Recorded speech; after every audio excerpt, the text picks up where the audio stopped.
The Holy Gospel according to Luke.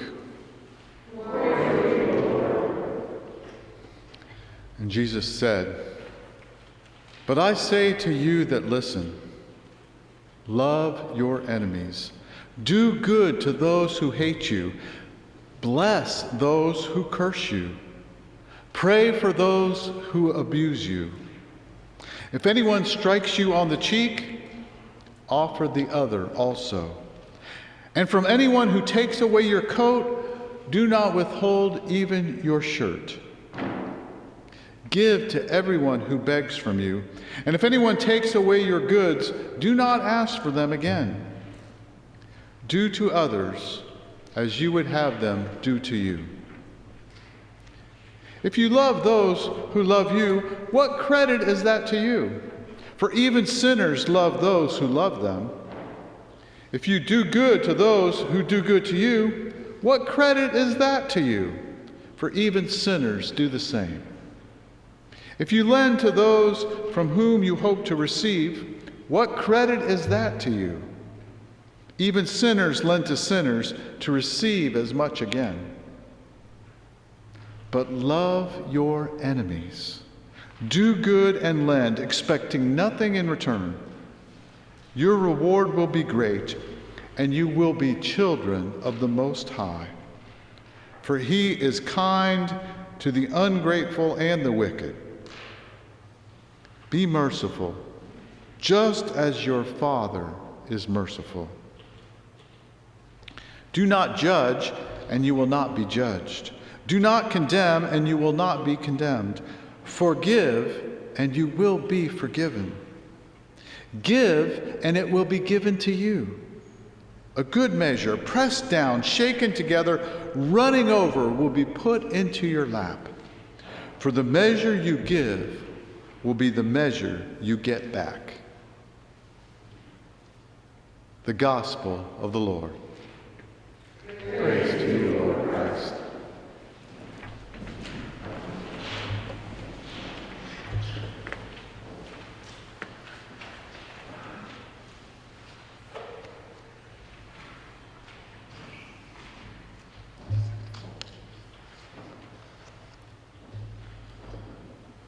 The story of Joseph with his brothers is a powerful story about forgiveness. It's paired with today's gospel lesson as a complement to Jesus' admonition to love your enemies and do good to those who hate you. In the introduction of his book of forgiveness, the late Desmond Tutu shared two simple truths about forgiveness. First, there is nothing that cannot be forgiven. And second, there's no one undeserving of forgiveness. He goes on to say, when you can see and understand that we are all bound to one another, whether by birth or circumstances, or simply by our shared humanity, then you will know this to be true. I believe that this saga of Joseph forgiving his brothers for having sold him into slavery illustrates two truths about forgiveness. Again, there's nothing that cannot be forgiven, and no one's undeserving of forgiveness. In the text that we heard read this morning, we heard the moving scene really at the end of the story as Joseph finally reveals himself to his brothers and tells them not to be distressed about what they had done to him. The whole Joseph storyline is full of twists and turns. And this glimpse of Joseph reconciling with his brothers is, I think, best appreciated within the context of the larger story. The story actually begins 8 chapters previously in Genesis 37. Here's my Reader's Digest condensed version. Joseph was a dreamer. He was also his father's favorite, most evident in that special garment that his father had given him to wear. And Joseph had some interesting dreams that he shared with his brothers and his father. In one, he and his brothers were binding sheaves in the field, and his brother's sheaves gathered around his and then bowed down to it. His brothers were very indignant that he thought he might rule over them, and thus they hated him even more. In another dream, he saw the sun and the moon and 11 stars bowing down to him. And when he shared about it, his father rebuked him, and his brothers became even more jealous. And once, when his brothers were gone from home tending the flocks, his father sent Joseph out to find them and to bring back word to him about how it was going for them. And when his brothers saw him coming, they plotted to kill him. But Reuben, the oldest, changed their mind by getting them to agree not to hurt him, but just to throw him into a pit. So they grabbed him, stripped him of his special coat, and then threw him into a pit. And while he was in the pit and they were still there, they saw a caravan of Ishmaelite traders on their way to Egypt, and so they decided to sell him to them. They got him out of the pit, sold him off to slavery. Then they dipped his cloak in goat's blood and brought it back to their father, who then assumed Joseph had been killed and eaten by wild beasts. Well, Joseph became the slave of Potiphar, an officer of Pharaoh, and he saw how things prospered with Joseph, and he actually put him in charge of his whole house. But after a false accusation by Potiphar's wife, Joseph ended up in Pharaoh's prison until his fame as an interpreter of dreams got the attention of Pharaoh. Pharaoh's seers couldn't interpret his strange dreams, but Joseph interpreted Pharaoh's dreams as foretelling that there would be 7 years of plenty in Egypt, followed by 7 years of famine. So Pharaoh put Joseph then second in command over all of Egypt, as an overseer of the project of storing grain during the years of plenty to prepare for the years of famine. And he gives him an Egyptian name and an Egyptian wife. And during the very first year when that famine came about, Joseph's 10 older brothers, the ones who had sold him into slavery, come to Egypt in search of food. Well, Joseph doesn't forgive them on the spot, but questions them and accuses them of being spies. He throws them all in prison for 3 days, and then he tells them, well, to prove that they are not spies, one of them will stay there while the others go and bring back the youngest brother he had told him about, which will prove that they're not spies. But Jacob, when they come back, is not about to let Benjamin, the youngest, go back with them. Since he believed Joseph to be dead, Benjamin was the only remaining son of his beloved wife, Rachel. But when their grain eventually runs out, they finally convince their father the next year to let Benjamin go back with them. This time, Joseph invites them all to dine with him, and then he sends them on their way with sacks of grain, but he has his servants hide his silver cup, his special cup, in Benjamin's sack.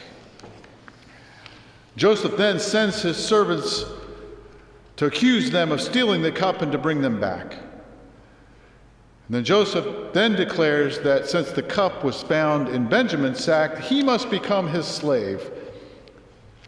And at that, one of the brothers, Judah, makes a long emotional plea about how going home without Benjamin will cause their father's death. He pleads that he may take Benjamin's place and be Joseph's slave in his place. Overcome with emotion, Joseph then sends all of his servants away. And yet he wept still so loud that the Egyptians still heard. And this is where our text today begins, as he reveals to himself to his brothers, saying, I am Joseph. Is my father still alive? The brothers are so shocked, they can't even answer his question about whether their father's still living. What I find interesting in this story is how Joseph toyed with seeking revenge on his brothers by first accusing them of being spies and then later planting that silver cup in Benjamin's bag. But in the end, he chose the path of forgiveness instead of revenge. He even created a new narrative for his brothers. He tells them that even though they had sold him into slavery, God had actually used their action to send him to Egypt that he might preserve life and help them to survive the famine. Actually, 4 times in the passage we heard read, he credits God for his rise to power in Egypt for the purpose of preserving life. He also tells his brothers not to be angry or distressed about what they had done. It seems to me that Joseph wants to be sure that his brothers forgive themselves and experience the release from bondage that forgiveness brings. Forgiving someone isn't really about releasing them from whatever way they may have wronged you. It might happen, but it's really more about releasing oneself from carrying the heavy burden of resentment and hatred. Forgiving is not easy. It takes courage. It takes time. For forgiveness is a process. I wonder how long it took Joseph before he was ready. Were his anger and resentment triggered when he first saw his brothers coming to get grain? He accused them then of being spies, but at that point he also actually returned the silver that they had paid for the grain in each of their sacks. Perhaps he knew intuitively that he must forgive them. But at that point, he wasn't ready yet. Nadia Boltz-Weber says that there's one thing that Jesus might ask the church if he returned today, and that is, why don't you talk about forgiveness as much as I did? In our gospel, Jesus ups that talk about forgiveness to level 10.0. Love your enemies. If someone strikes you on the cheek, offer the other also. If someone takes your coat, give them your shirt as well. Pray for those who abuse you. Jesus instructs us to be giving, generous people. And notice there's that word give right in the middle of forgive. Is there anyone that you need to forgive? Is it time yet? Forgiveness is a prerequisite for loving our enemies and doing good to those who hate us. For we will not be able to love our enemies until we've released our hurt, outrage, and seething anger over whatever they did. The seed of forgiveness begins with recognizing our common humanity. We are all brothers and sisters, and at times we will need to be forgiven just as much as we need to forgive. We hurt one another because of our own pain or ignorance. If we choose the path of revenge, it just results in a vicious cycle that ultimately falls short of the satisfaction we seek. Forgiveness stops that revenge cycle and provides a necessary release from the hurt and pain one carries. I have a pastor friend who was many years ago serving a congregation in Washington State. Actually, he was serving there before I ever met him. But one Saturday night, their church building was burnt to the ground by an arson, causing much hurt and shock to the whole congregation. Can you imagine showing up on Sunday morning and all you see is just the remains of your church building and smoke still rising? Well, they gathered for worship in the parking lot that Sunday morning, and the pastor's sermon that he planned was thrown out, and it was very much a sermon of a time of lament and sharing of their hurt together. Well, the arsonist was soon arrested and put in jail. And many people in that congregation had a hard time understanding why their pastor would go and visit that arsonist. How in the world could he ever forgive this man for what he had done? He told me once when we were talking about this that he was just following Jesus' teaching to love one's enemies and to forgive.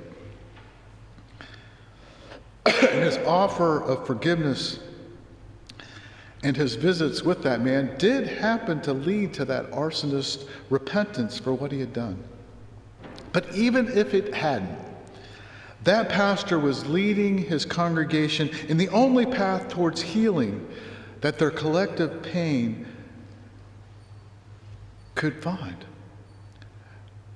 He was leading them to rebuild their life as a community from the ashes.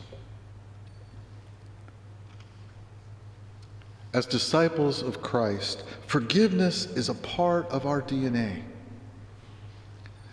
Again, Bishop Tutu reminds us the quality of human life on our planet is nothing more than the sum total of our daily interactions with one another.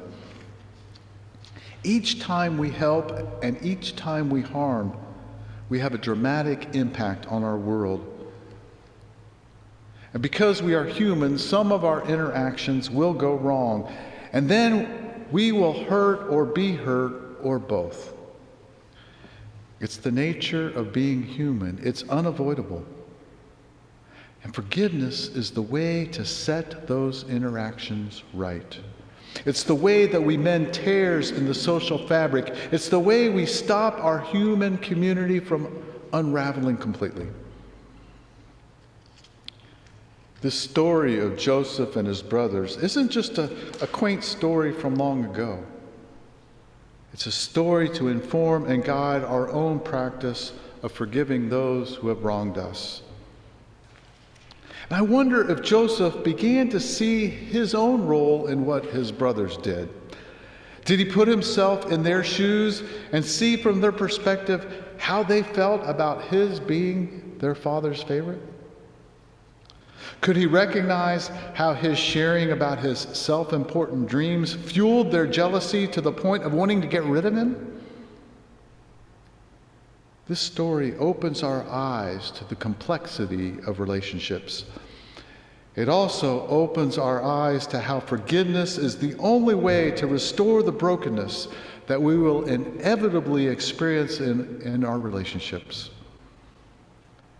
Now, Joseph flirted with revenge, but in the end followed the path of forgiveness. Jesus too follows that same path, even as he was put to death on a cross. For in Luke we hear him say, "Father, forgive them. They know not what they do." Forgiveness releases us from our self-imposed prisons of hatred and hurt. Again, it's not easy to forgive. It takes courage, often takes time. But whenever we forgive, our emotional load becomes a little bit lighter, and each new step a bit freer. Forgiving does bring release. I see a huge release for Joseph as he weeps and embraces his brothers. What a sacred moment. And I hear Jesus desiring to free us all today with his admonition to go out and love our enemies and to do unto others as we would have them do unto us. So guide us, O God, to follow in Joseph's footsteps, knowing that nothing and no one is beyond your power within us to forgive. Release us from all our resentments and grudges, and fill our hearts this day with your abundant and generous spirit that opens us up to be giving and forgiving. Yes, fill us with the wildness of your love that knows no bounds. Amen.